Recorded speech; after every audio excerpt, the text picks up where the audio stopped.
এই মুহূর্তে হাইকোর্টে দেখতে পাচ্ছেন আইনজীবীরা তারা প্ল্যাকার্ড হাতে যেমন মিছিল করেছেন, এই মুহূর্তে মানববন্ধন করে প্রতিবাদ হাইকোর্টে।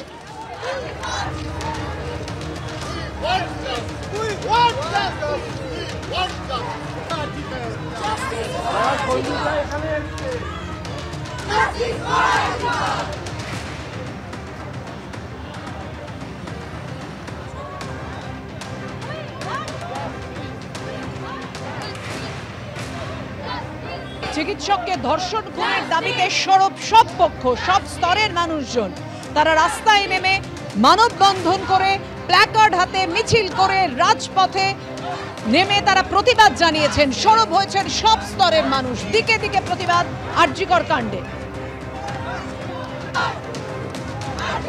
একদিকে এসএসকেএমে গণকনভেনশনে সরব হয়েছেন চিকিৎসকরা, অন্যদিকে হাইকোর্টের ছবি আপনারা দেখছেন, মানববন্ধন করে আইনজীবীরা।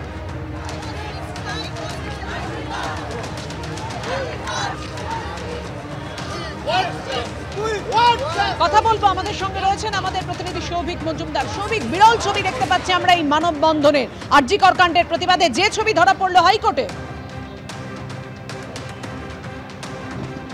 দেখো, একেবারেই কলকাতা হাইকোর্টেও সেই একই ছবি, যে ছবি তুমি গতকাল গোটা কলকাতা জুড়ে দেখতে পেয়েছিলে, সেই ছবির পুনরাবৃত্তি কিন্তু এই মুহূর্তে কলকাতা হাইকোর্টে চলছে। অর্থাৎ গতকাল তুমি যেমন দেখতে পেয়েছিলে যে পাটুলি থেকে উল্টোডাঙ্গা পর্যন্ত চিকিৎসক এবং স্বাস্থ্যকর্মীদের মানববন্ধন, সেই একই ধরনভাবে আজকে কলকাতা হাইকোর্টের যারা আইনজীবী রয়েছেন, সমস্ত আইনজীবীরা তাদের একটা বড় অংশ তারা এই মুহূর্তে এই মানববন্ধনে সামিল হয়েছে এবং তাদের প্রত্যেকের মুখের কিন্তু যে স্বর রয়েছে বা গলার যে আওয়াজ রয়েছে সেটা কিন্তু একই মর্মে, স্লোগানটাও একই মর্মে, যে জাস্টিস ফর আরজিকর, অর্থাৎ প্রত্যেকে বিচার চাইছেন। এবং সেই মর্মে কলকাতা হাইকোর্ট চত্বর এই মুহূর্তে মুখরিত এবং সময় যত গড়াচ্ছে এই মানববন্ধনে কিন্তু আরো। ধন্যবাদ তোমায়।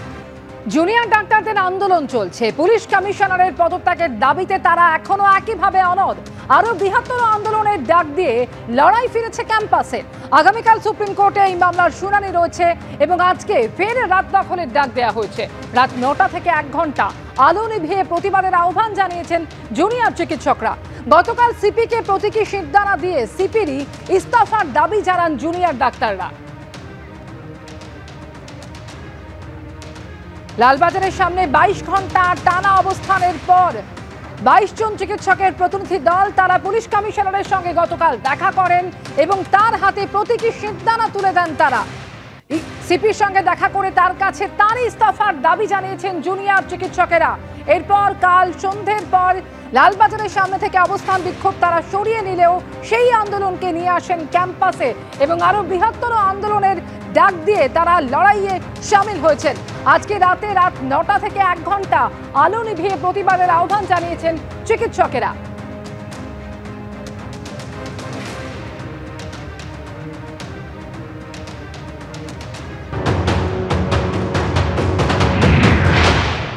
সারা বাংলা এবং সারা দেশ জুড়ে যে ঠিক 9টার সময় বাড়ির লাইট বন্ধ করুন, যে অন্ধকারময় পরিস্থিতি অ্যাট প্রেজেন্ট এখন আছে, বিচারের দাবিতে যে অন্ধকারময় পরিস্থিতি তৈরি হয়েছে সারা বাংলা সহ সারা দেশে, তাতে ঠিক 9টার সময় লাইট বন্ধ করুন, বন্ধ করে বাড়ির বাইরে বেরিয়ে আসুন। যে যেভাবে পারবেন প্রদীপ জ্বালিয়ে, মোমবাতি জ্বালিয়ে, মানব শৃঙ্খল তৈরি করে, আরও যে যেভাবে পারবেন শান্তিপূর্ণ উপায়ে এই বিচারের দাবিতে প্রতিবাদ করুন।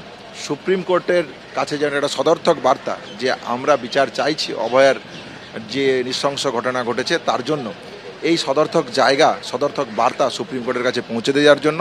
তাহলে 5 তারিখ যেমন আমাদের নজর থাকবে সুপ্রিম কোর্টের দিকে, সেই রকম 4 তারিখ সাধারণ জনগণের উপর আপনার সবার দিকে নজর থাকবে অভয়ার বিচারের দাবিতে আপনারা বিচার পেতে আলোর পথে এই কর্মসূচি পালন করুন।